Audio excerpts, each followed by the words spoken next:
Dear Papa Dudut, magandang araw po sa lahat ng bumubuo ng Barangay Love Stories at sa mga katulad kong certified kabarangay at kapuso. Tawagin niyo na lamang po ako sa pangalang Elora. 48 years old at nagtatrabaho sa isang private company dito sa BGC. Nadiskubre ko ang programa ninyo noong kasagsagan ng pandemic at masasabi ko na maraming beses akong sinagip ng mga kwentong tinampok ninyo na kinapulutan ko ng aral at inspirasyon. Lalo na yung may mga tema na tungkol sa pag-abot at pagtupad ng mga pangarap. Lahat naman ng tao ay nangangarap, hindi ba? Pero neto ko lang talaga natupad ang pinaka masasabi kong malaking pangarap. Pangarap na naudlot dahil kinailangan kong harapin ang realidad ng buhay. Kung ano yon ay malalaman ninyo na lamang po sa katapusan ng aking kwento. 19 years old ako nang mabuntis ng mister at katrabaho ko noong araw sa isang fast food chain. At 20 years old naman ako nang kinasal kami at pinanganak ko ang baby namin. Dahil po sa mga nangyari ay dismayado at galit sa akin ang nanay ko, Papa Dudut.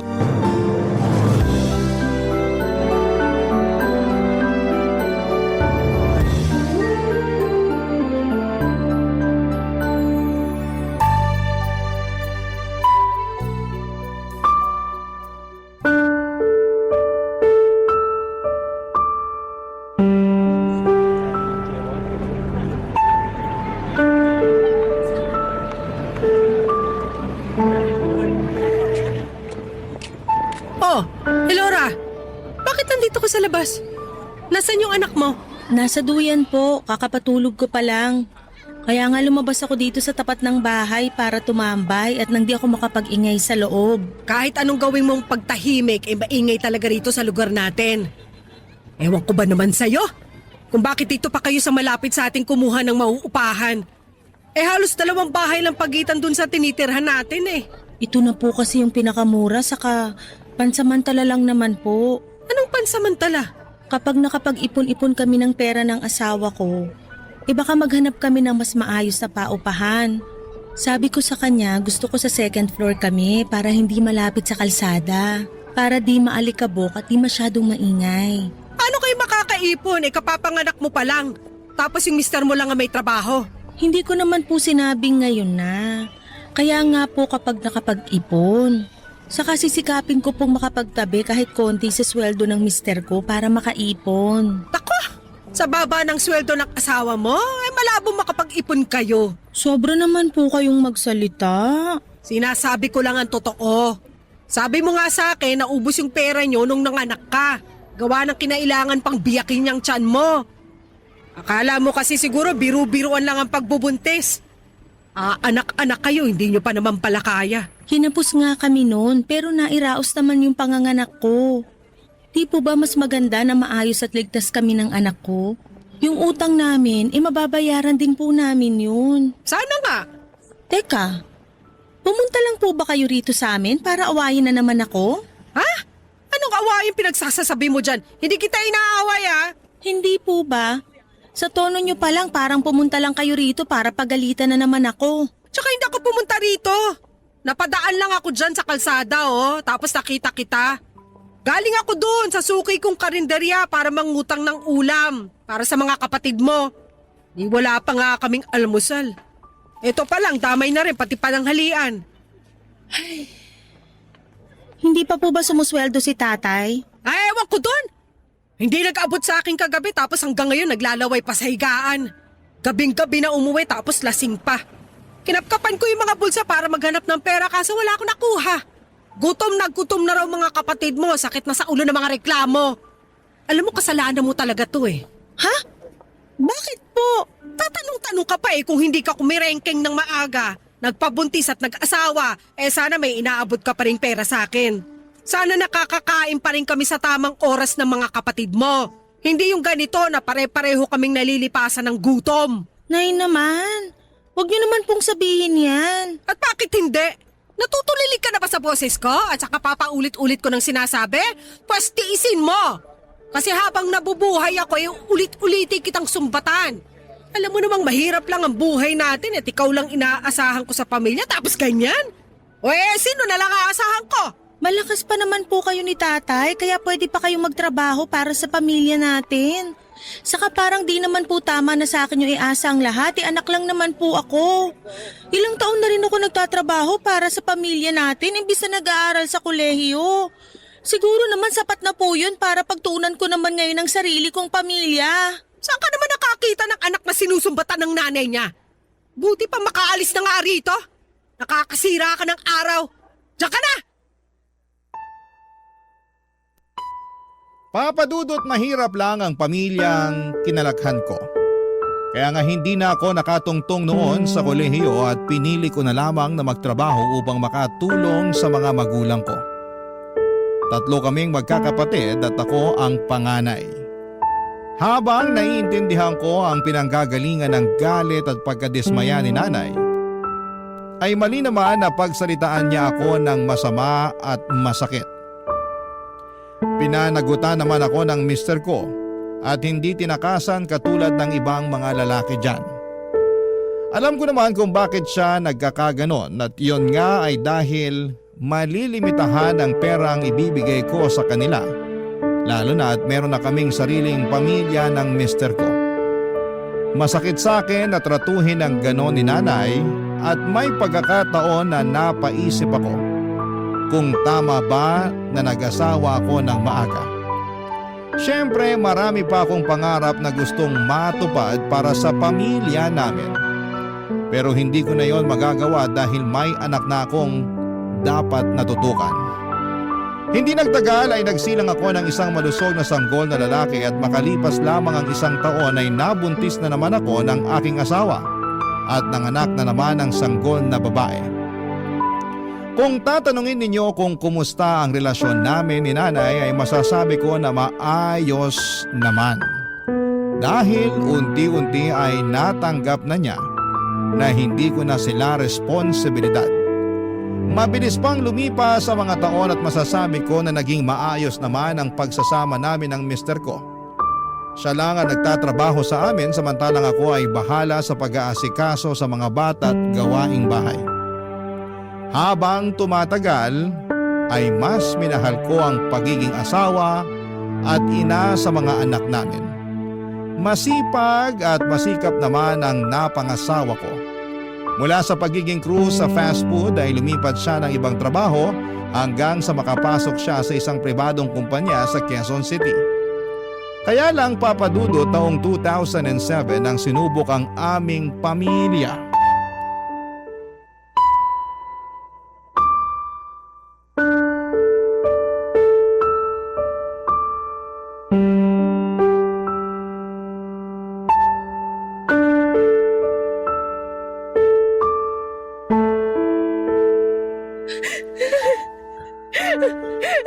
Bakit ka ba ganyan makaiyak? Hindi pa naman patay yung asawa mo.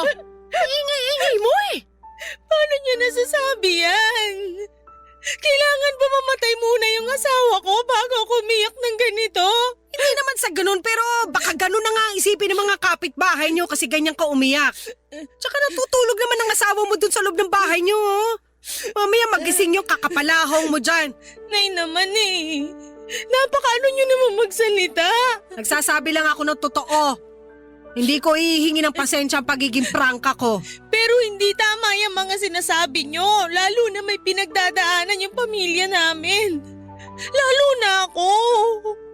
Kung alam niyo lang kung gaano kabigat sa akin na tanggapin na na-stroke yung asawa ko. Masyado pong biglaan yung mga pangyayari. Wala ka namang magagawa. Mas lalong bibigat kung hindi mo tatanggapin.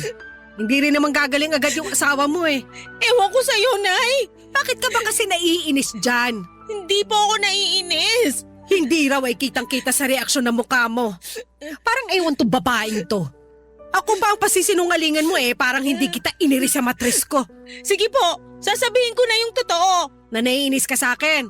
Opo! Ay, bakit ka naman maiinis sa mga sinabi ko, Aber? Kasi napaka-insensitive nyo. Salita kayo ng salita ng kung ano-ano lang maisip nyo. Eh alam nyo naman na may pinagdadaanan ako. Akala ko pa naman pumunta kayo rito para damayan ako tapos pagsasalitaan niyo lang ako ng ganyan. Nagsasabi lang naman ako ng totoo. Alam ko naman po na totoo lang ang sinasabi niyo. Pero hindi ko lang din mapigilang masaktan. Alam ko naman na nandyan na yan eh. Na-stroke na yung mister ko pero nahihirapan lang din akong tanggapin. Kasi biglaan nga at marami pa sana kaming pangarap. Tapos natatakot lang ako kasi baka kung ano ang susunod na mangyayari. Hindi pa po ako handa sakaling iwanan ng asawa ko, Nay. Sino ba naman makakapaghanda sa kamatayan, di ba? Kaya nga sabi ko, wag kang pumalahaw dyan na akala mo hindi na humihinga yung mister mo. Wag mong pangunahan ng Diyos. Sige ka, baka tutuhanin niya. Nay naman! Sa totoo lang naman. Kasabihan nyo ng mga matatanda nung kapanahunan ko. Ang pangit naman po ng kasabihang yon. Kaya nga, imbes mag-iiyak ka dyan ng ganyan, mag-isip ka na kung anong pwedeng gawin para matulungan yung asawa mo. Alam mo naman na hindi siya agad makakapagtrabaho dahil sa nangyari sa kanya, di ba? Pero kailangan din ako ng asawa ko. Maliliit pa yung mga anak namin. Sa lagay ako mag-iisip ng solusyon sa problema nyo. Hindi naman po sa ganun. Pero pwede po ba? Nasa na lang yan. Anong tsaka na lang ang pinagsasasabi mo? Yung mga sinasabi nyo kasi, gulong-gulo na talaga ako. Hindi kayo nakakatulong eh. Lalo niyong pinapabigat yung nararamdaman ko, sa totoo lang. Ako pa pala nagpapasama sa loob mo? Aba kasalanan ko pa pala? Bakit po kasi hindi niyo muna subukang itikom yung bibig niyo at magpakananay muna kayo sa akin? Kahit ngayon lang po kasi alam niyo na nga kailangan ko kayo. Kaya lang ganyan naman po ang ginagawa niyo. Hindi naman po yata tama yan. Nakakapagod na kayo eh! Ako nanay mo pero ganyan mo lang pagsalitaan. Mga kabataan talaga ngayon. Oh, siya. Magluluto na lang muna ako ng pananghalian nyo doon. Kasi baka kulang ka lang sa kain. Baka pag nalamnan niyang tiyan mo umayos-ayos na rin ang tapas ng dila mo. Papadudot masakit sa akin na imbes na damayan ni nanay ay kung ano-ano pang mga masasakit na salita ang narinig ko sa kanya. Ewan, ganon ba talaga ang mga nanay? Porke anak ka lang nila at meron na silang karapatan na magsabi sa iyo ng masasakit dahil lamang para sa kanila yon ay tama. Pero nanay din naman ako at kailanman ay hindi ko pinagsalitaan ng masakit ang mga anak namin ng aking asawa. Saka hindi ba naiisip ni mama na problemado na nga ako dahil sa pagkakasakit ng mister ko? Dahil sa mga nangyari ay nasa ed ang maliit naming ipon para maipagamot ang aking asawa. At halos magdasal na ako sa lahat ng santo para pagalingin nila ang asawa ko. Kaya lang ay bigo ako dahil 2 buwan mula ng unang beses na ma-stroke ang mister ko ay na-stroke ulit siya. Dahilan para bawian na siya ng buhay.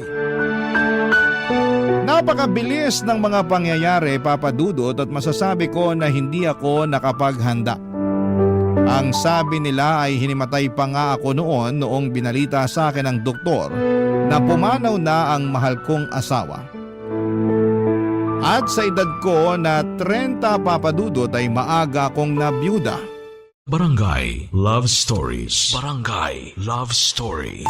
Papadudod simula nang mamatay ang aking asawa ay naatang sa mga balikat ko ng mag-isang responsibilidad para palakihin, pakainin at pag-aralin ang 2 naming anak. Ang hirap dahil nangangapa pa ako ng mga panahong yon. Simula kasi nung kinasal kami ng mister ko ay hindi na niya ako pinagtrabaho. Kaya ewan ko na lang talaga kung paano ko bubuhayin ang mga anak namin. Sa kabila ng lahat ay nanaig sa akin ang lakas ng loob at tibay ng dibdib upang harapin ang buhay kahit na nakakatakot ito at walang kasiguraduhan. At kahit na nagluluksa pa ako ng mga panahong yon ay alam ko na hindi naman pwedeng tumigil ang ikot ng mundo para sa amin. Kaya nga naghanap ako kagad ng mapapasukang trabaho at maswerte namang natanggap ako sa isang patahian. Wala talaga akong alam sa pagtatahi kaya nagsimula sa pagiging trimmer ang posisyon ko hanggang sa inaral ko ang paggamit ng makina sa pananahi. Hindi nga nagtagal ay natuto naman ako at naging isang mananahi, Papa Dudut.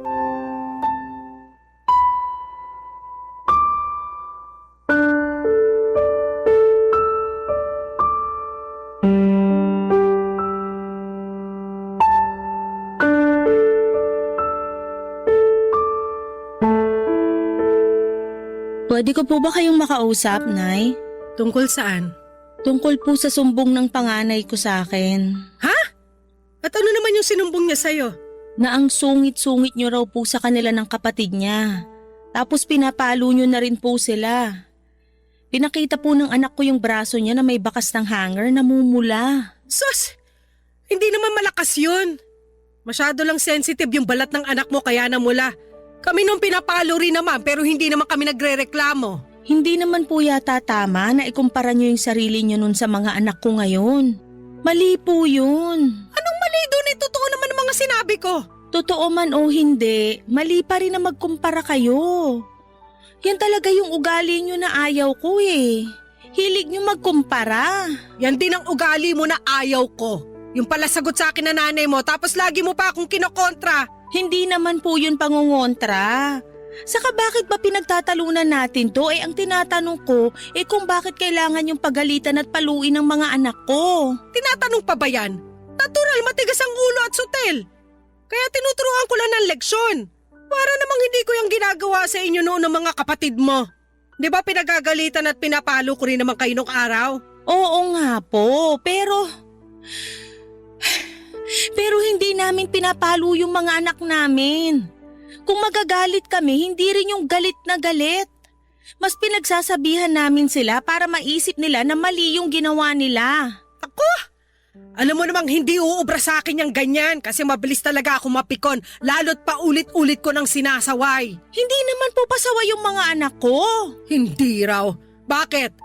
Ikaw ba ang araw-araw nakasama nila? Hindi naman, di ba? Hindi nga po, kasi kailangan ko magtrabaho para meron kaming makain. Alam niyo naman na wala kaming ibang maaasahan matapos mamatay ang asawa ko, di ba? Oo. Alam nga namang iasa niyo ang lahat sa mga kapitbahay niyo. Nakakahiya naman yon, lalo ang lakas-lakas mo pa. Kaya nga po tinitiis kong mawalay sa mga anak ko para magtrabaho sa labas. Pero hindi ibig sabihin pagmamalupitan niyo na sila. Sobra ka naman sa pagmamalupitan. Hoy! Para sa kaalaman mo, hindi ko pinagmamalupitan yung mga anak mo. Pagdidisiplina ang tawag doon. Hirap sa'yo, masyado mong pinoprotektahan yung mga anak mo kaya lumalaking may sungay at buntot. Hindi nga po pasaway ang mga anak ko. Alam ko yun kasi ako naman ang kasakasama nila simula baby hanggang nung namatay ang papa nila. Oh, simula nung araw na yon hanggang ngayon ako na ang kasama nila. Kaya mas nakikita ko na ang totoong ugali ng mga anak mo. Yang panganay mo masyadong sutil. At malikot naman yung bunso mo. Pareho sila magkapatid na pag inuutusan hindi ka agad susundin. Alam mo ayoko nang hindi ka agad nasusunod yung mga gusto ko ipagawa, di ba? Para sa akin ina-aksaya lang nila oras ko. Ano po ba yung pinagagawa niyo sa mga anak ko? Ano nga ba? Baka naman po kasi hindi pambata kaya hindi nila agad magawa. Kayo po yung nakatatanda kaya kayo na dapat ang gumawa. Ay talaga naman! Kaya lumalaki sutil mga anak mo kasi konsentidor kang magulang. Sabagay, sutil ka rin nung araw. Hindi po ako sutil, no? Hindi raw pasaway ka kaya nung kabataan mo. Patunay nun yung pag-aasawa mo na maaga. Hanggang ngayon po ba, isusumbat niyo pa rin sa akin yan? Bakit hindi? Matagal na po yun 10 taon na nga yung lumipas. Saka di na ako bata. Kahit na ilang taon pa ang lumipas, palagi ko pa rin naaalala yung pagiging sutil at pasaway mo nung araw. Hindi na ako nagtaka kung bakit tinularan ka ng mga kapatid mo. Mga nagsipag-asawa na rin ng maaga, imbis paghahanap buhay ang atupagin. Tsaka alam mo, naisip ko lang na baka kaya ka na byuda na maaga dahil din dyan sa katigasan ng ulo mo nung araw. Pati na rin yung pagsagot-sagot mo sa nanay mo. Wala ka kasing respeto, kaya pinarurusahan ka ng langit. Papa Dudut, ang nanay ko ang nagbabantay sa mga anak ko kapag nasa trabaho ako. Inaabutan ko na lamang siya kahit magkano para naman meron siyang sariling pera. Nang mga panahong yon ay patay na ang tatay namin at may sari-sarili na ring pamilya ang mga kapatid ko. Mag-isa na lamang si nanay sa bahay kaya palagi siyang pumupunta sa inuupahan namin.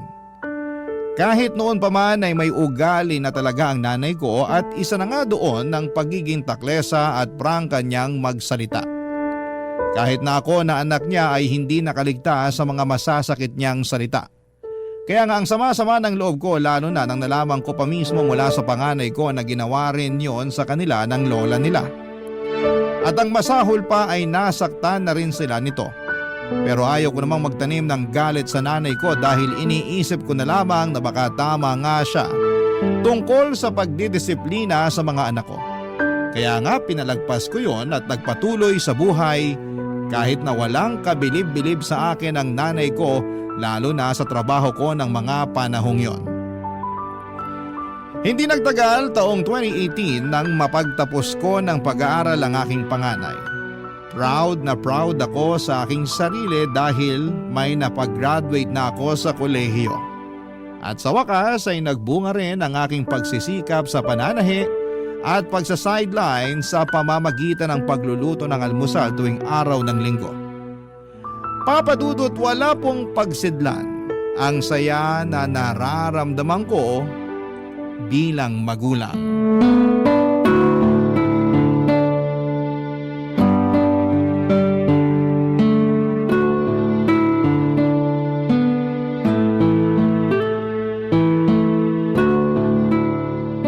Elora, wala ka ba talagang balak mag-asawa ulit? Wala pa po sa isip ko yan. Ay nako, sana naisip mo yan nung araw. Nay talaga. Ilang taon na po ang lumipas tapos ganyan pa rin kayo magsalita sa akin? Biro lang, ikaw naman. Bakit niyo po ba natanong yung tungkol dyan sa pag-aasawa ko uli? Wala lang. Concerned lang naman ako sa'yo kasi pwede ka pa naman mag-asawa. Bata ka pa, 41 ka pa lang, di ba? Pero hindi ko nga po yan priority. Ang nasa isip ko, magtrabaho ng magtrabaho para mapagtapos yung pangalawa kong anak. Sa bagay. Pero kalmahan mo lang kasi napagtapos mo na nga ng kolehiyo yung panganay mo. Hindi pa po ako kakalma kasi alam ko na meron pa rin akong responsibilidad sa isang anak ko. Kaya wala pa po talaga akong panahon sa pag-aasawa na sinasabi nyo. Baka naman kasi hanggang ngayon mahal mo pa rin yung namayapa mong mister. Tama ako, no? Hindi naman po nawawala yung pagmamahal na yon kahit ilang taon na ang lumipas. Oo nga, pero wala na siyang magagawa. Patay na siya. Hindi ka na niya masasamahan. Paano na lang pag napagtapos mo na yung bunso mo? Ano na gagawin mo sa buhay mo? Mas masarap pa rin ang may katuwang. Nasabi ko sa'yo. Bakit po kayo? Anong bakit ako? Hindi na nga po kayo nag-asawa nung namatay si tatay, di ba? Matanda naman na ako. Tsaka ayaw ko na magkaroon ng panibagong konsumisyon sa mga lalaking yan. Pansin ko kasi wala akong kaswerte-swerte sa mga mangingibig. Kahit dyan sa tatay mo, ang malas-malas ko. Sobra naman po kayong magsalita. Baka masaktan si tatay pag narinig niya yung mga sinabi niyo. Pakialam ko totoo naman.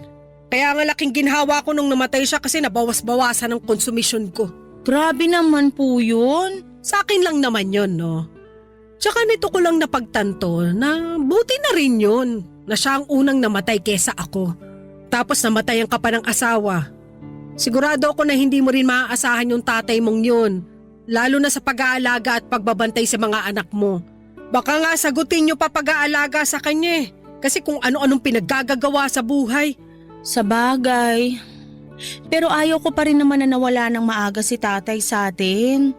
Ang gusto ko magbago siya. Hindi na magbabago yung hudas mong tatay kaya hayaan mo na siya dun sa kabilang buhay. Mukha namang ayos na siya ron. Hindi na nga nagpaparamdam sa akin sa panaginip Buti pa po kayo, napapanaginipan niyo si tatay. Sana ako rin mapanaginipan ko ang asawa ko. Oo, sana mapanaginipan mo. At pag nangyari yon, humingi ka ng basbas para payagan ka na niya makapag-asawa ulit. Nasingit niyo na naman po yan. Syempre! Concern lang ako sa'yo, di ba? Ayos lang po ko kahit wala akong katuwang sa buhay.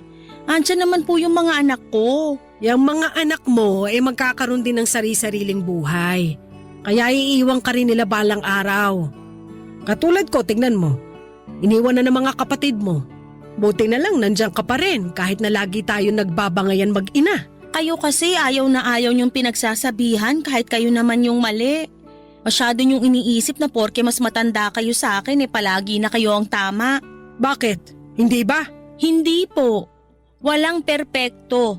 Kaya di sa lahat ng oras tama kayo. Basta. Para sa akin masyado ka lang balat sibuyas. Basta rin po. Para sa akin, hindi ko kailangan mag-asawa uli dahil ayos naman ako. Baka sa ngayon ayos ka. Pag tumungtong ka sa edad kong to, masasabi mo na lang na sana pala sinunod ko yung payo ni nanay. Malungkot tumandang mag-isa, Elora. Kapakanan mo lang ang iniisip ko.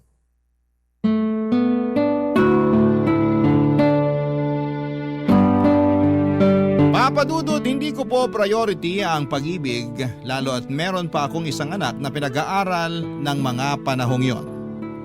Sinabi ko kay nanay na ayokong obligahin ang panganay ko na sagutin ang pagpapaaral sa kanyang kapatid. Lalo na at nagsisimula pa lamang siya sa kanyang karera. Ang gusto ko ay ma-enjoy niya ang perang kinikita niya, bagaman sinabi ng anak ko na tutulong siya sa mga gastusin namin sa bahay. Nagpapasalamat ako sa may kapal dahil binigyan niya ako ng lakas upang makapagtrabaho nang sa ganoon ay maitaguyod ko ang pag-aaral ng mga anak ko. Para sa akin, ang tagumpay nila ay tagumpay ko na rin. Sila ang gusto kong tumupad ng pangarap ko noon na hindi nagkatotoo dahil sa kahirapan at kapusukan. Pero pinatawad ko na rin naman ang aking sarili dahil alam ko na kung nabubuhay ang mister ko ay hindi niya tututulan na habang buhay akong magsisisi. Papa Dudut. Barangay Love Stories. Barangay Love Stories. Taong 2019 naman nang mapagtapos ko ang bunso naming anak ng namayapa kong asawa, Papa Dudut. At tulad ng pakiramdam ko noong graduate sa kolehiyo ang panganay namin ay labis-labis na saya naman ang naramdaman ko. Kaso ay nagpandemic naman ang sumunod na taon kaya masasabi kong parang huminto hindi lang ang buhay at pamumuhay namin kundi ng lahat ng tao sa mundo. Sa kabila noon ay hindi ako nawala ng pag-asa na bubuti rin ang sitwasyon at gagaling ang mundo. Noong lumuwag na ang quarantine sa bansa ay unti-unti kaming bumalik ng mga anak ko sa pagtatrabaho. Oo, nagtatrabaho pa rin ako dahil kaya ko pa naman at ayokong maging pabigat sa aking mga anak. Kung mag-aabot man sila ay salamat. Kung hindi naman ay salamat pa rin. Kasama pa rin namin si nanay sa bahay at ganon pa rin ang ugali niya. Siguro'y hindi na talaga siya magbabago kaya lang isang beses ay may nangyari. Dahilan para kabahan kami ng husto ng mga anak ko.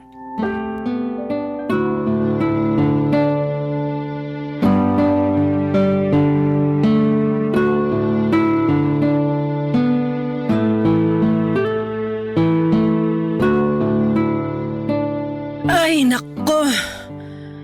Iabot mo nga yung unan para mailagay ko sa likod ko. Nananakit na kakasandal sa kahoy na upuan to. Ito po yung unan, Nay.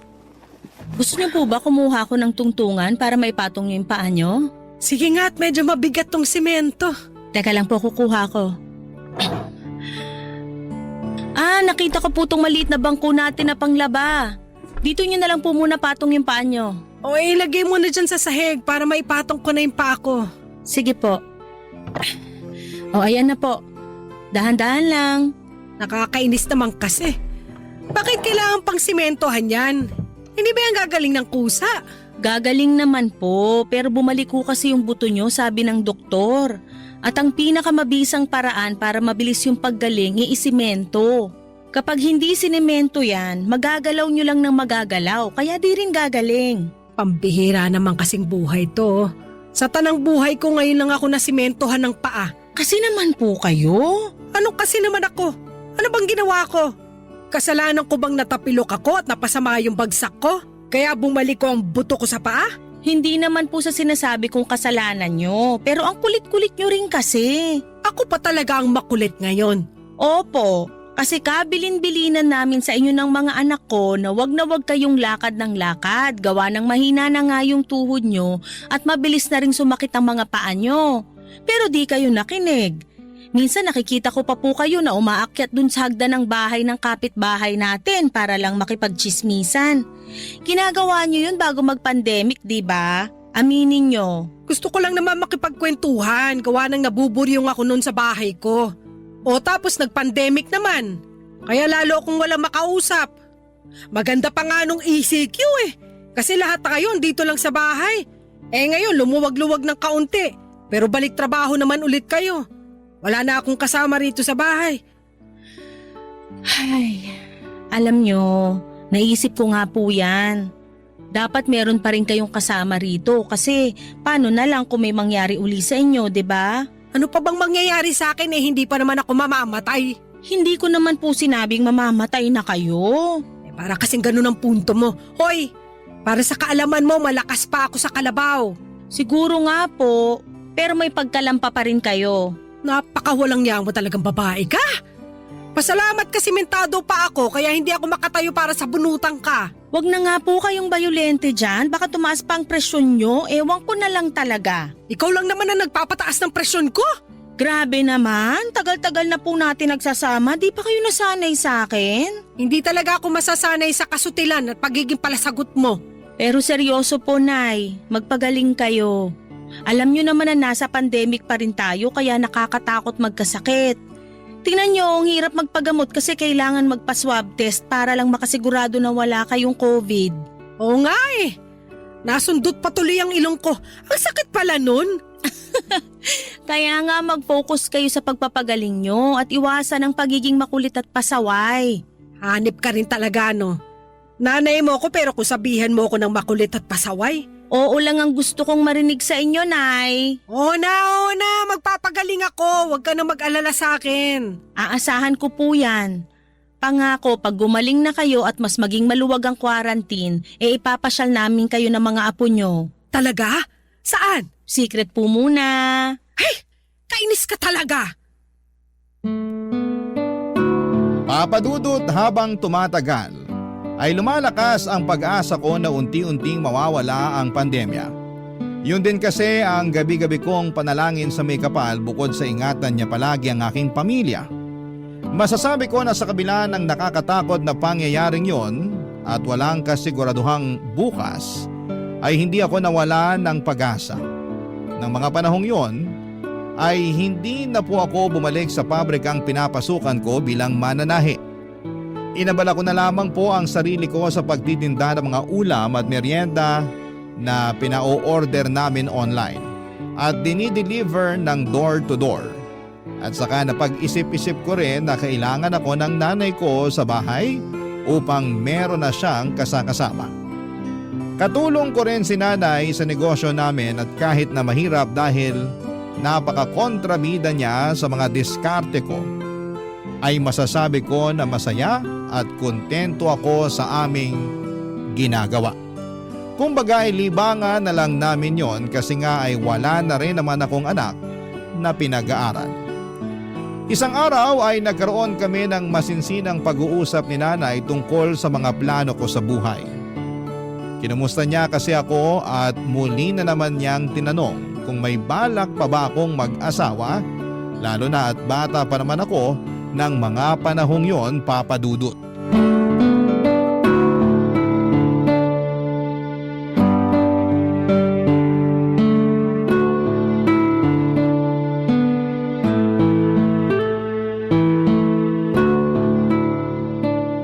Tres ka pa lang naman, nak. Bata ka pa kung tutuusin. Huwag mong sabihin sa akin na masaya ka na dyan sa ginagawa mo. Alin po? Itong pagtitinda natin? Opo, masaya naman ako rito. Oo nga, kaso paano ko ba sasabihin to? Sabihin nyo na po. Pangako, makikinig ako at iintindihin ko yung sasabihin nyo. Alam ko kasi na ayaw mo namang mag-asawa. Kaya hindi na nga kita kukulitin doon. Bahala ka na sa buhay mo pero ano nang kasunod?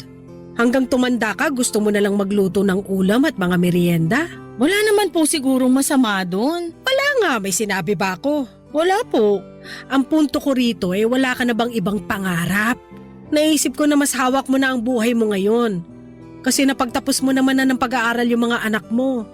Baka lang may iba ka pang pangarap na gustong tuparin. Katulad naman po ng ano. Ay naku, tong babaeng to. Kailangan ako pa talaga mag-iisip para sa'yo? Kayo kaya nakaisip, kaya nilulubos-lubos ko na. Sampaling kita dyan eh. Ang violento niyo talaga? Bakit? Sinampal na ba kita? Hindi pa naman, di ba? Puro lang naman ako salita pero parang gusto ko ng totohanin ngayon. Ang kulit mo eh. Sobra naman po yun. Pero ayun nga. Ayaw mo bang mag-aral ulit? Po? Mag-aral ka kaya? Pwede pa naman eh. Ikaw naman ang mag-aral sa kolehiyo at kunin mo yung kurso na gusto mo para makapagtapos ka. 'Di ba, pangarap mo na yan noon pa, kaso nga, ang aga mo nagpabuntis at nag-asawa. 20 years old din naman po kayo nung pinanganak niyo ko, di ba? Ibig sabihin, pareho lang po tayo na maagang nagpabuntis at nag-asawa. Ay ewan ko sa'yo, naisingit mo pa talaga yan. Matagal ko na pong gustong isingit yan sa tuwing sinisermonan niyo ko tungkol sa pag-aanak at pag-aasawa ko. Like mother, like daughter lang, di ba? Laura, masasampal na talaga kita. Joke lang po. Pero alam nyo, nang dahil sa sinabi nyo, ay napaisip po ako. Tama kayo na pangarap ko makapagtapos ng pag-aaral. Pero hindi nga po nangyari dahil may ibang plano ang Diyos para sa akin. Pero ngayon na natapos ko ng pag-aralin mga anak ko, bigla na lang din bumalik sa akin yung kagustuhan at tuparin naman ang pangarap kong yun. O ano pang hinihintay mo? Subukan mo. Kahit ano namang edad pwedeng bumalik sa pag-aaral. Tsaka meron naman mga institusyon at universidad na tumatanggap ng may edad na estudyante. Kunin mo yung kurso na gusto mong kunin. Tapos tapusin mo para naman meron ka na ring diploma. Kaso natatakot po ako at nagdadalawang isip. Bakit? Di ko po kasi alam kung kaya ko pang makipagsabayan sa mga estudyante ngayon. Siyempre kaya mo at kakayanin mo. Tsaka kung nag-aalala ka sa edad mo, isipin mo na lang na hindi mo mapipigilan ng pagtanda. Kung nag-aral ka na ngayon, di pagkalipas ng ilang taon, graduate ka na. Lilipas at lilipas ang panahon. Madadagdagan ng edad mo kaya imbis na wala kang gawin at mag-alala lang dyan, simulan mo nang tuparin ang pangarap mo sa buhay. Naniniwala naman ako na kung kaloob sa'yo ng Diyos, hahayaan niya yung matupad. Salamat po, Nay. Tatandaan ko po yung sinabi nyo. Tandaan mo talaga. Maraming salamat po kasi kahit matanda na ako, nandyan pa rin kayo para payuhan ako. Hindi ko po alam ang gagawin ko kung wala kayo sa tabi ko. Ganun talaga. Pagdating sa mga anak natin, habang buhay na ang ating pagiging ina. Papadudo, tinupad ko nga ang plano kong makapagkolehiyo at full support naman sa akin ang mga anak ko. Siyempre pati na rin si nanay kaya nga masayang masaya ko. Hindi nagtagal ay nag-enroll ako sa isang university kahit nakasagsagan pa noon ang pandemic. Medyo challenging ang online class pero inalalaya naman ako ng mga anak ko kaya sa huli ay nakaya ko rin. Hindi nagtagal ay nakapagtapos ako ng kursong may kinalaman po sa business administration. Masayang masaya ako dahil natupad ko na ang matagal ko ng pangarap para sa sarili ko. At yun nga ay ang makapagtapos ng pag-aaral. Sa kasalukuyan ay masaya at kontento ang pamilya namin. Alam ko na proud sa akin ang namayapa kong asawa at pinagmamalaki niya ako sa langit. Dahil nagawa kong tuparin ang mga pangarap naming makapagtapos ng pag-aaral at may taguyod ang dalawa naming anak. Hanggang dito na lamang po ang aking sulat, Papa Dudut. Sana po ay mapili po ninyong i-ere sa Barangay Love Stories. At umaasa ako na kinapulutan po ito ng aral at inspirasyon ng mga kabarangay natin. More power and God bless sa inyong istasyon. Ang inyong forever kapuso at kabarangay, Elora. Dear Papa Dudut, lahat naman tayo ay nangangarap na makatagpo ng taong magiging kabiyak ng ating puso. At isa na nga ako doon, bata pa lamang ay mapaniwalain na ako sa mga nababasa at napapanood kong pantasya. at pelikula tungkol sa mga magsing-iro na nagkakaroon ng happy ending. Pero noong tumanda ako ay na-realize ko na hindi pala yon ganon kasimple. At kung minsan ay napaka-komplikado pa nga. Bago ko ipagpatuloy ang pagkukwento at pagbabahagi ng istoryang pinadala ko sa Barangay Love Stories, ay pabati muna ng isang mapagpalang araw sa inyong lahat. Tawagin niyo na lamang po ko sa pangalang Zayel, 33 years old. Nagtatrabaho sa isang private company sa Cainta, Rizal. Pero sa kasalukuyan ay nakatira ako sa Cubao. Pero noong araw ay nasa Binangonan ako dahil may inuupahan ako doong studio type apartment na nasa isang compound kasama ng pamilya ng ate ko.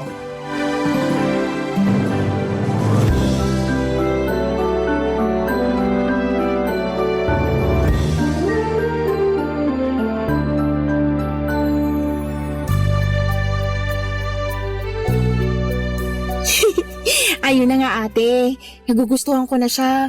Kaya lang mas bata siya sa akin eh. Ilang taon? 2 taon. Kung 32 na ako, ibig sabihin 30 years old na siya. Tingin mo swa kami? Oo naman. Saka di naman nagkakalayo mga edad nyo, pareho na kayong nasa 30. Wala lang, naisip ko lang na baka pangit tingnan. Anong pangit tingnan? Ngayon ka lang ba nakakita ng mas matanda ang babae sa relasyon? Hindi naman. Oh, hindi naman pala eh. Nag-overthink lang. Kilala mo naman ako, 'di ba? Oo, overthinker na praning. Grabe, double kill naman yun. Nagsasabi lang ako ng totoo. Pero ayun nga, wala namang masama sa mga edad nyo. Lalo na kung pareho yung nararamdaman nyo sa isa't isa. Saka matagal ka ng single. Panahon na para hayaan mo naman yung sarili mo na ma-in love. Pero ayoko pa rin umasa na pareho nga kami ng nararamdaman ni Kylo sa isa't isa. Ha? Akala ko ba? Baka maling akala lang pala. Alam mo, kesa mag-isip ka't manghula kung ano talaga yung nararamdaman niya para sa'yo, bakit di mo na lang siya tanungin? Ayoko nga. At bakit? Inahihiya ako eh. Kababae kong tao baka isipin nun desperada ako. Gaga, ano ba yung pinagsasasabi mo? Basta. Matatanda na kayo para maghulaan ng isip o magpakiramdaman.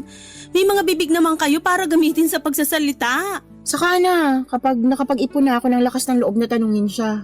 Bigyan mo ng deadline yung pag-ipon mo ng sama ng loob. Lakas ng loob, ate. Ay, sorry, mali. Lakas ng loob pala. Sinadya mo yun eh. Para ka kasing ewan. Akala mo yata teenager ka pa rin, no? Kung umasta ka, parang unang beses ka palang na in love. Bakit? May tao bang eksperto pagdating sa bagay na yun? Wala pa naman siguro. Kaya nga dapat mas maintindihan mo yung pinanggagalingan ko. Naiintindihan ko naman. Pero di lang ako masyadong makarelate kasi ako nga nanligaw sa asawa ko noon. Ayaw nga pala, ibang klase ka rin eh. Sana may ganyan din akong lakas ng loob. Desperada na kasi ko noon kaya naisipan kong sumugal na. Buti na lang talaga tama yung desisyon ko. Pero sakali mang hindi kami pareho ng nararamdaman sa isa't isa ng asawa ko, ayos lang. Tatanggapin ko pa rin kahit na masakit kasi alam ko sa sarili ko na makaka-move on naman ako. Kailangan ko lang damhin yung sakit tapos tuloy ang buhay. Pero buti na lang sumugal ka at nanalo ka. Oo, tingin ko ganti na yun ang langit sa akin pagkatapos sa mga pangit kong karanasan sa pag-ibig. At masaya naman ako kasi nakukuha ko sa asawa ko yung pagmamahal at pag-aalaga na deserve ko. Oh, touch naman ako. Mapapasana all na lang talaga ako. Sana all talaga kasi yun din ang hiling ko para sa'yo. Di lang pala ako kundi pati na rin yung sa isa nating kapatid. Sana makatagpo ka ng lalaking mamahalin ka, aalagaan, at ituturing na pinakamahalagang tao sa buhay niya kasi deserve mo rin yun. Thanks ate. Tama ka. At sana this time si Kylo na yung lalaking yun. Basta balitaan mo lang ako kung may progress na yung pagliligawan nyo. Tapos pakilala mo agad sa akin para makilatis ko. Grabe naman sa makakilatis. Aba, oo. Baka nakakalimutan mong ate mo ko. At responsibilidad ko bilang ate na kilalanin yung lalaki na posible mong maging boyfriend. Tandaan mo yan. Oo naman. Tatandaan kong mabuti yan. Papadudot close talaga kami ng ate ko simula pagkabata. Bale, 3 kaming magkakapatid at ako ang bunso. Ang kuya ko ay nasa ibang bansa kasama ang asawa at mga anak niya. At dahil ako na lamang ang walang sariling pamilya sa amin ay sinabi ni ate na mangupahan ako sa kalapit nilang apartment para sama-sama pa rin kami sa isang compound. Malapit din ako sa mga pamangkin ko at kapag wala akong trabaho ay madalas nakatambay ako sa inuupahan nila. Siyempre, nakwento ko rin sa kanya ang tungkol sa katrabaho kong si Kylo na nagugustuhan ko at masaya ako dahil suportado ni ate ang hindi pa naman confirm na love life ko. Kung ilalarawan ko si Kylo ay masasabi kong may itsura naman siya. Matangkad, moreno, gwapo at malakas ang appeal. Mabait din siyang kausap at may pagka-gentleman. Dahil nga sa tingin ko ay mutual naman kami ng nararamdaman sa isa't isa ay hinayaan ko si Kylo na mapalapit sa akin. Hindi nagtagal, nagkaaminan kami ng feelings at niligawan niya ako na umabot ng 2 buwan, Papa Dudut.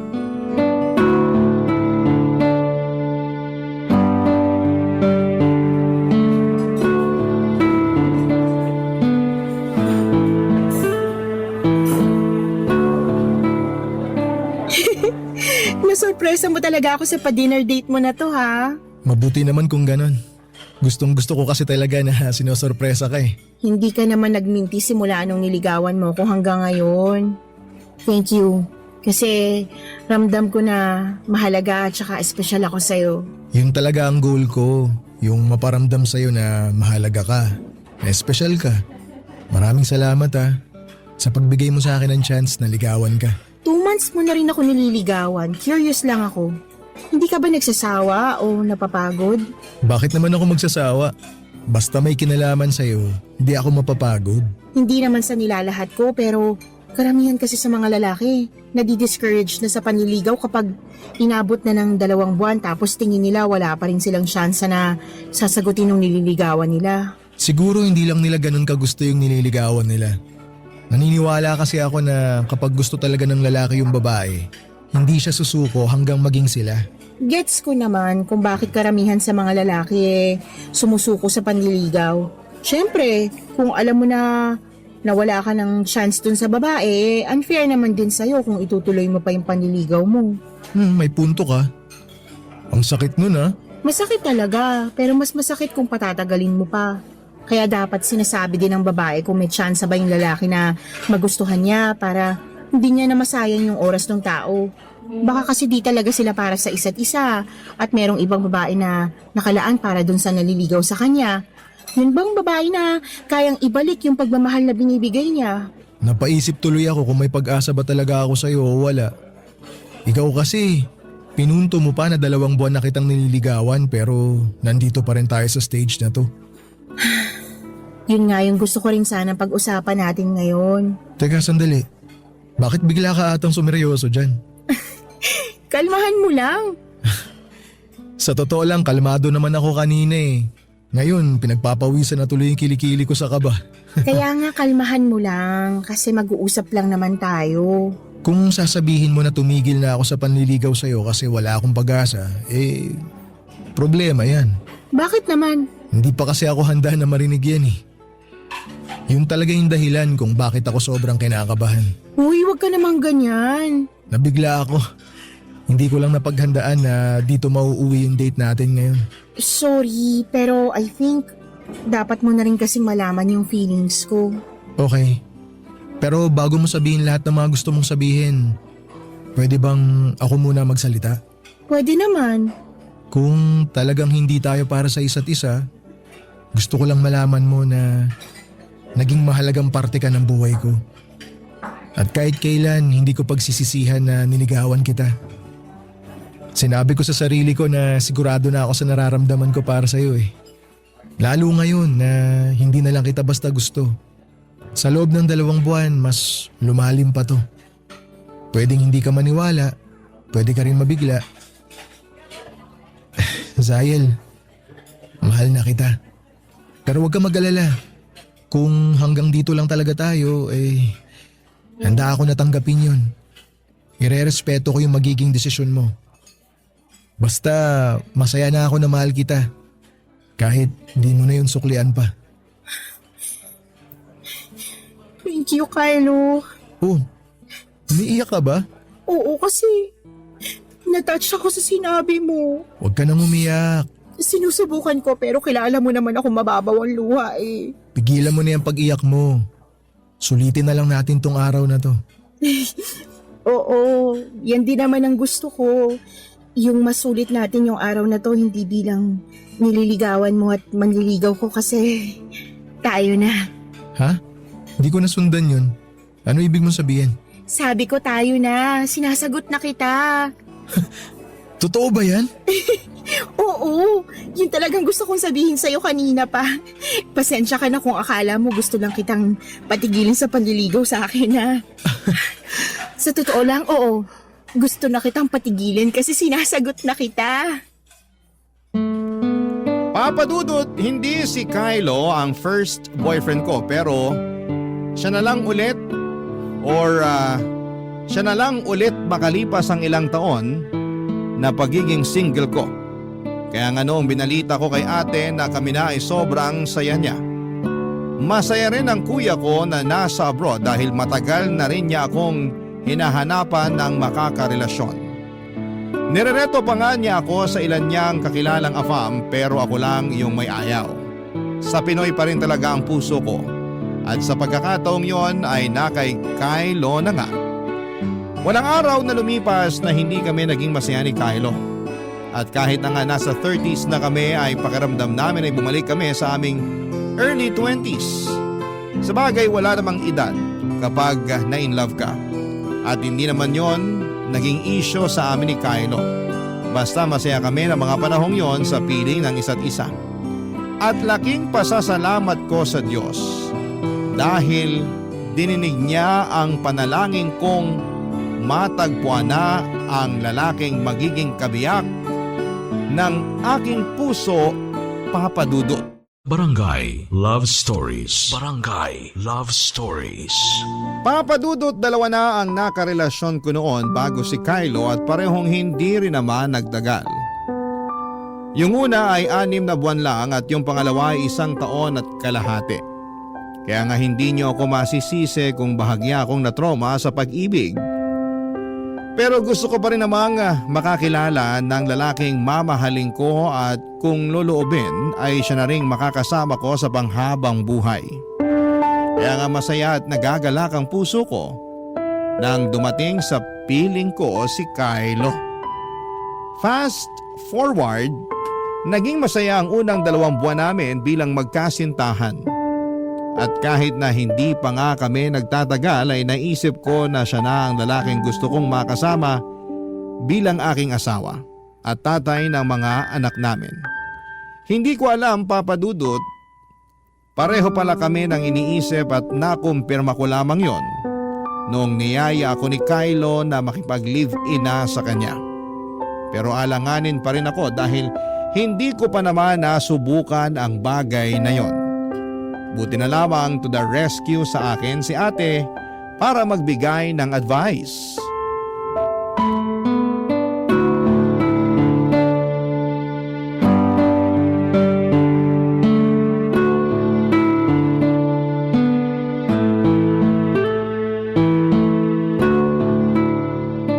So niyaya ka na niyang makipag-live-in? Oo, Anong sagot mo? Pumayag ka ba? hindi pa eh.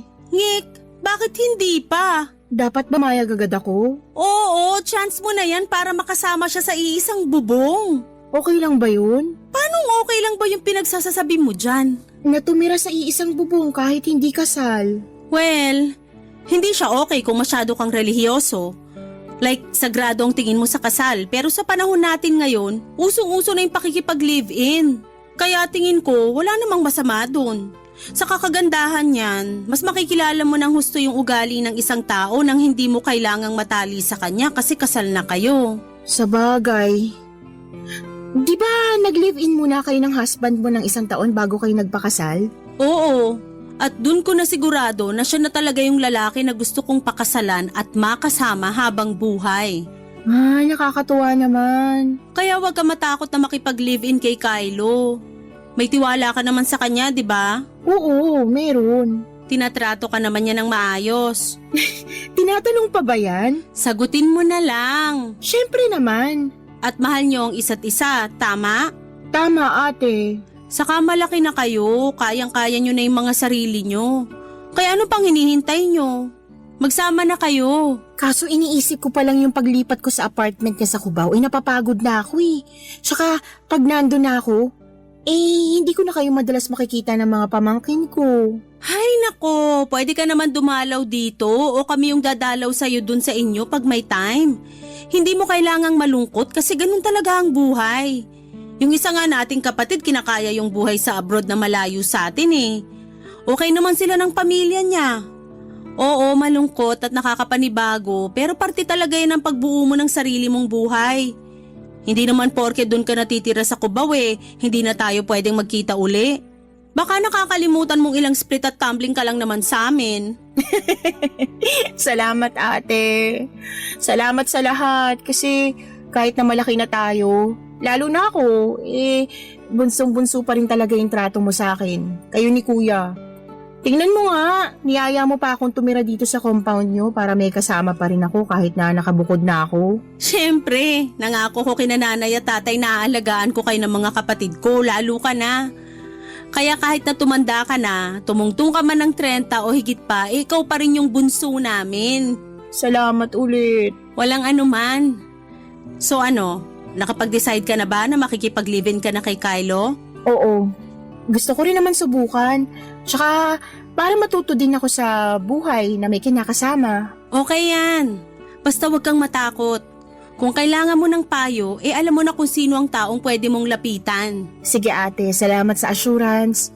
Malaking bagay yun sa akin. Alam mo na, medyo naduduwag din talaga tong kapatid mo. Ayos lang yan. Wala namang tao na pinanganak na matapang na agad. Saka normal na maramdaman mo yan kasi hindi ka pamilyar sa pakiramdam.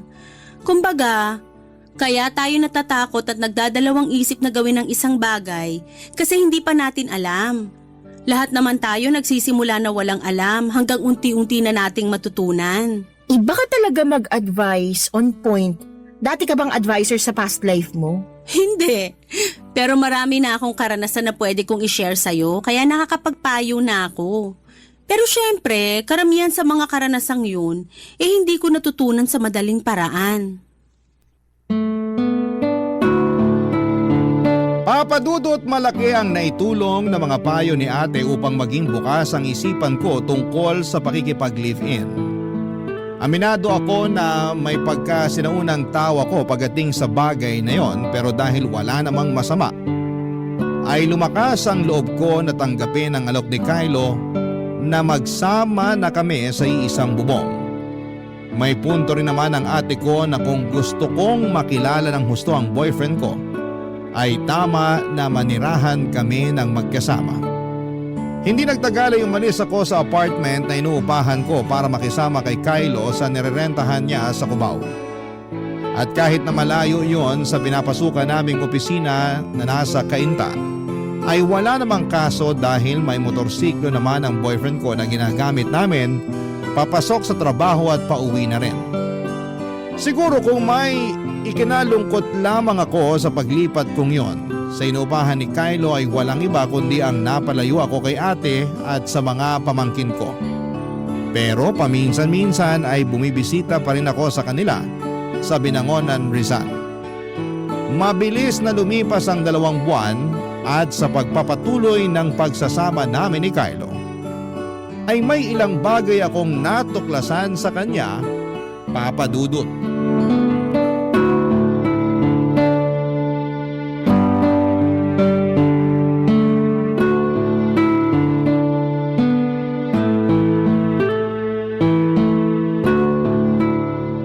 Ay, nuknukan naman ng tanga to.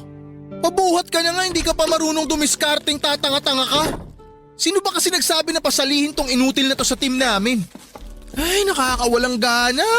Sweetheart, sino kaaway mo dyan? Wala. Tinan mo, tanga talaga. Nakaregister sa Anli yung katangahan?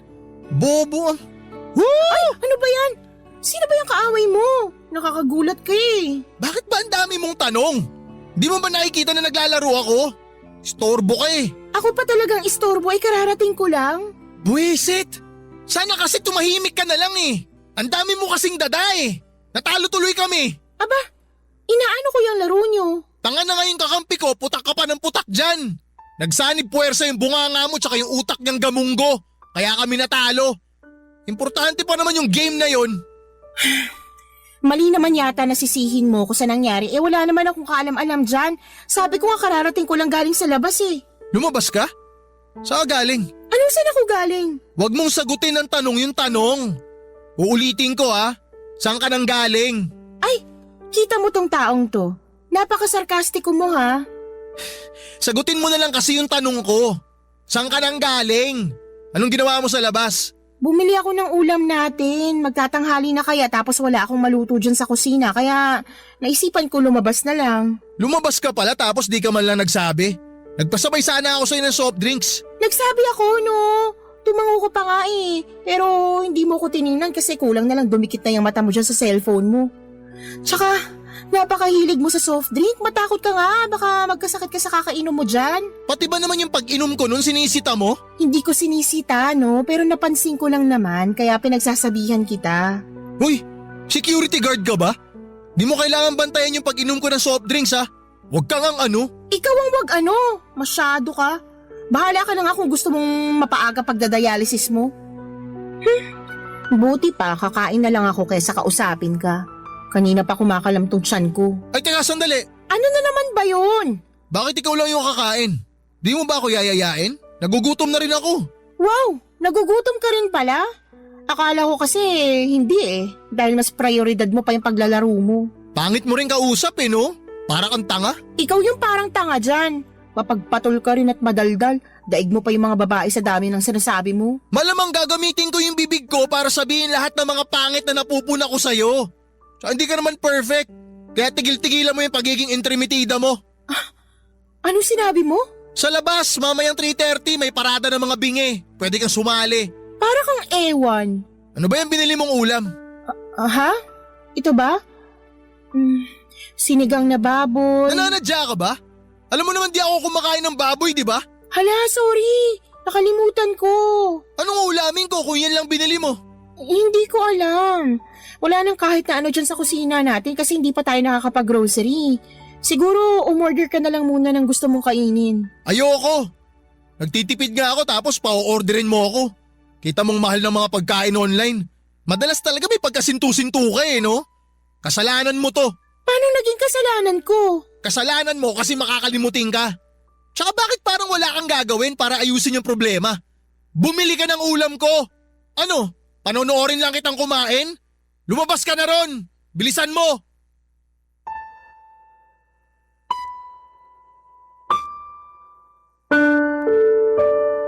Mga padudo, totoo nga na mas makikilala mo ang isang tao pag nakasama mo na ito sa iisang bubong.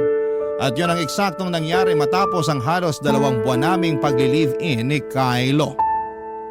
Ang totoo ay napansin ko ang mga bagay na yon sa kanya noong unang buwan pa lamang pero hindi ko itinuring na malaking issue. Pero na-realize ko na napakasumpungin niya at daig pa ang babae sa dami ng mga sinasabi. Bukod doon ay napakakalat pa niya sa bahay. Akala ko ay normal lang sa isang lalaki na walang masyadong alam sa mga gawaing bahay pero napansin kong sumusobra na si Kylo at mas umiiro sa kanya ang katamaran. Feeling niya siguro ay nakakuha siya ng instant kasambahay noong nag-live-in na kami. Kaya nga hindi na ako nakapagpigil ng damdamin. Nang mga panahon yon lalo at gutom ako at may dinaramdam din. Hindi ko rin nagustuhan ang mga sinabi sa akin ng boyfriend ko at masyado naman siyang insensitive. Naanimoy hindi ako nasaktan sa mga sinabi niya. Hindi naman sa pagiging balat sibuyas, Papa Dudod, pero naggalit talaga ako sa kanya at nagtampo ng husto. At hindi ko siya inimik buong maghapon hanggang kinabukasan. Barangay Love Stories. Barangay Love Stories. Papa Dudut, nagkabati rin naman po kami ni Kylo at walang nagsorry sa amin. Basta na lamang kaming nag-uusap at kinalimutan na lamang namin ang pinag-awayan naming dalawa. Narealize ko rin naman na ayoko nang palakihin ang issue pero aminado akong may tampo pa rin sa kinakasama ko. Kasi mukhang wala siyang pakialam sa feelings ko. Bukod kasi sa mga bagay na napansin ko sa kanya sa 2 buwan naming pagsasama, ay marami pa akong nadiskubre sa ugali niya. Pero ang malaking issue talaga doon ay ang pagiging sumpungin ni Kylo, Papa Dudut. Kahalintulad yon ng mga babae kapag tinotoyo o tinotopak, mas malala lang pala kapag sa mga kalalakihan nangyayari dahil sobra sila kung magtampo. Kapag nag-aaway kami ni Kylo ay ako ang pirming sumusuyo sa kanya. Bagay na kinapaguran ko ng gawin habang tumatagal. Pero dahil desidido ako, Papa Dudut, na maging okay kami ay ginawa ko ang lahat ng pag-a-adjust na pwede kong gawin sa aming relasyon. At pilit kong ibinalik ang tamis ng aming pag-ibig. Isa na nga doon ay noong niyaya ko siyang mag-dinner date katulad noong mga panahong nililigawan pa lamang niya ako. Nagpunta kami sa isang kabubukas pa lamang na food park na pareho naming nakita online at pinapangarap na puntahan.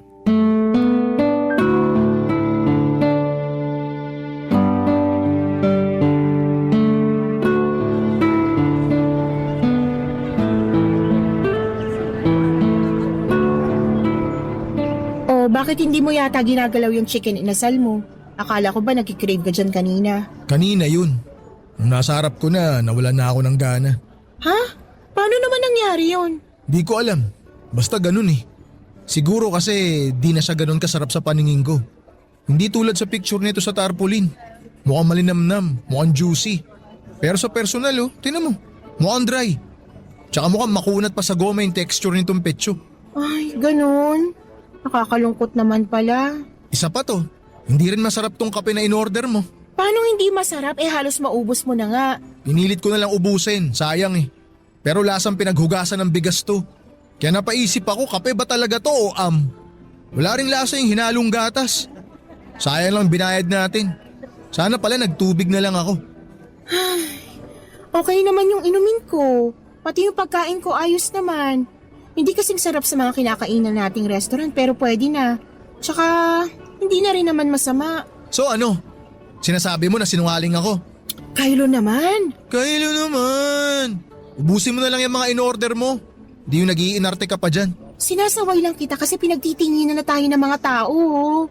Huwag ka na rin magtaas ng boses dahil naririnig kita. Magkaharap lang tayo na nag-uusap, 'di ba? Oo nga, magkaharap tayo. Pero parang di naman yata pumapasok sa utak mo yung mga sinasabi ko. Hirap kasi sa'yo, napaka-cheap ng taste mo sa pagkain eh. Kaya pasok na sa panlasa mo yung mga in-order mo. Pinagsasabi mong cheap. Totoo naman eh. Alam mo, pumunta tayo rito hindi para mag-away. Hoy, ano bang ginagawa natin dito? Para mag-date, kumain, tsaka mag-bonding. Tsaka 'di ba, pareho naman nating ginusto na pumunta rito. Bakit ka nagkakaganyan? Kasi mali na naisip pa natin na pumunta dito. Sana pala natulog na lang ako sa bahay. O kaya naglaro ng mobile games. Diyan ka magaling. Puro ka tulog, puro ka mobile games. Libangan ko yung paglalaro.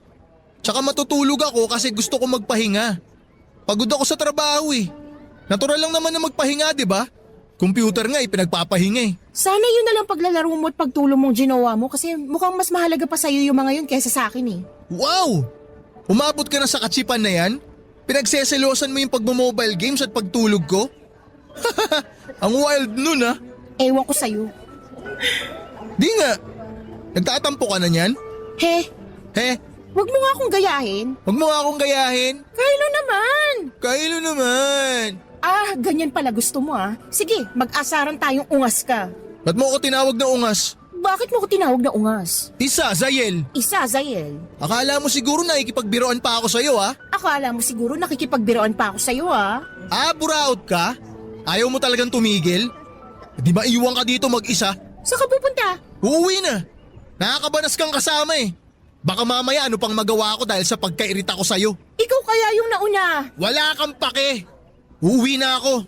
Huwag mo ko susundan ha. Enjoyin mo yung mga kinakain mo dyan. Magpakasaya ka sa cheap na food park na to. Pwe! Kylo, sandali! Kylo! Huwag mo naman ako iwan dito. Please lang oh. Kylo! Papadudot ni sa hinagap ay hindi ko naisip na magagawa akong iwanan ni Kylo sa food park kung saan kami nagde-date ng gabing yon. Akala ko pa nga ay babalikan niya ako pero hindi na talaga. Umuwi ako mag-isa sa inuupahan namin at nadatnang ko siyang humihilik habang tulog na tulog sa aming kama. Naiyak na lamang ako kasi hinayaan niya ako na umuwi ng mag-isa nang dahil lamang sa pagtatalo naming yon. Hindi ko siya tinabihan sa higaan, sa halip ay sa sofa ako natulog. At kinabukasan ay hindi kami nagpansin ng dalawa. Buti na lamang at Sabado yon, wala kaming pasok sa opisina at dahil mukhang walang balak na naman na mag-sorry sa akin si Kylo o makipag-usap man lang, ay nasakal na ako sa kanyang presensya. Doon na ako nag-decide na umalis sa inuupahan namin para pumunta kina ate sa Binangonan, Rizal. Kinuwento ko sa kapatid ko ang lahat-lahat ng nangyari sa amin ng boyfriend ko, Papa Dudut.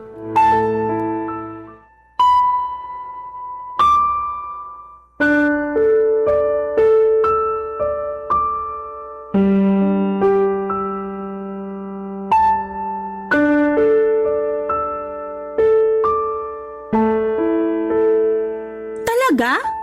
Iniiwan ka niya at hindi binalikan? Oo. Grabe kaya yung pakiramdam ko noon. Gusto kong umiyak pero pinipigilan ko lang. Naisip ko, kasalanan ko rin naman kasi baka napikon siya sa pangaasar ko sa kanya. Sabi mo naman siya yung nauna, di ba? Oo. Bigla ka na lang niyang ginaya ka mo no nagsasalita ka. Tama. Tapos naisip kong asarin din siya kaso biglang napikon. Para siyang tanga. Ate naman. Totoo naman eh. Saka ikaw din. Slightly para kang tanga kasi patulan ba naman yung jowang sumpungin? Ayan tuloy. Ay. Pero maling-mali pa rin na iniwang ka niya. Kasi paano na lang kung napahamak ka? Paano kung may nakasalubong kang snatcher, murderer, saka rapist? Paano kung nakidnap ka? Naku! Kalmahan mo lang. Ligtas naman ako nakauwi sa inuupahan namin eh. Buti na lang. Kasi kung hindi, tutuhugin ko talaga sa kawayan niyang Kylo na yan at iihawi ng buhay. Grabe! Nakakagigil yung ginawa niya sa'yo. Akala ko pa naman mature na yung lalaking yan pero mukhang nagkamali ako. Okay naman siya pero may times lang talaga na ganun yung ugali niya eh. Alin? Yung sarcastic, sumpungin, toyoin, topakin? Oo, tapos mapang-asar pero pag binalik sa kanya yung ginagawa niya mabilis mapikon. May sayad na talaga. Ano siya? Man-child? Daig niya pa mga anak ko ah. Tapos akala mo kung sinong babaeng nireregla kung tupakin? Nakakayamot. Yun nga yata yung tamang tawag doon, man-child. Malas mo naman kung ganun. Akala ko kasi nakahanap ka na ng mature na lalaki. Yun pala hindi. Hindi nga yata magandang idea na makipagrelasyon sa mga mas bata sa'yo, lalo na sa mga lalaki. Ano naman kinalaman ng edad na yun sa kung paano siya umasta? Naisip ko lang naman. Hindi yun totoo. Kasi hindi na rin naman bata yang si Kylo. 30 na siya, di ba? Oo. Kita mo na? Nasa pag-uugali niya talaga ang problema kasi kahit na madagdagan pa yung edad niya, kung immature talaga siya, hindi na yun magbabago. Marami dyan na mas bata pa sa kanya pero mature na mag-isip at kumilos. Ewan ko na lang kung ano nangyari dyan sa boyfriend mo. Tulog yata nung nagsabog ang langit ng pagiging mature. Masyado na siyang napag-iwanan. Kaya nga nalulungkot ako eh. Kasi hindi ko akalain na aabot kami sa ganito. Nakakalungkot nga. Pero cheer up. Hindi ka pa naman nakatali sa kanya. Kung ayaw mo pala ng ganyang ugali, pwede mo pa siyang hiwalayan anytime. Yan yung sinasabi ko sa'yo na kagandahan ng pakikipag-live-in. Mas makikilala mo yung ugali ng tao, kung paano siya kumilos at manalita, tapos sa'yo kung kaya mong tanggapin at pakisamahan. Pero lagi kang may choice na umalis at iwanan yung relasyon nyo. Paano ko gagawin yun? Mahal ko si Kylo. Ikaw ba mahal niya? Mahal naman niya siguro ako. Ay di kung ganun magsama kayo. Huwag mo nang pakawalan kasi baka mapunta pa sa iba. Ate naman eh. Ay, pero seryoso. Wala naman ako magagawa kung magsistay ka sa relasyon nyo eh. Ikaw naman yan, hindi ako. Pero sana kung ano man ang mangyari sa mga susunod na araw, hindi ka magsisi. Sa bagay, baka nga dun ka mas matuto, kaya bahala ka na kung paano mo yan didiskartehan. Sa tono mo, para kang sumuko na sa pagpapayo sa akin ha. Hindi naman. Pero alam ko na ikaw pa rin na magdedesisyon yan. Ayoko naman maging kontrabida sa relasyon nyo. Saka baka totoong nagmamahalan nga kayo pero masyado lang napapangibabawan ng pagiging immature ng jowa mo. Sana magbago pa siya. Subukan mo kayang ipaalbularyo. Ipatawas mo, baka kasi nabalis ang engkanto.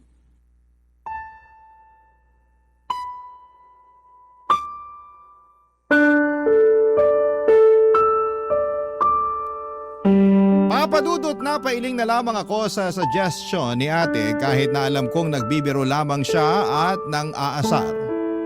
Pero may punto naman siya sa sinabi niyang desisyon ko pa rin ang masusunod.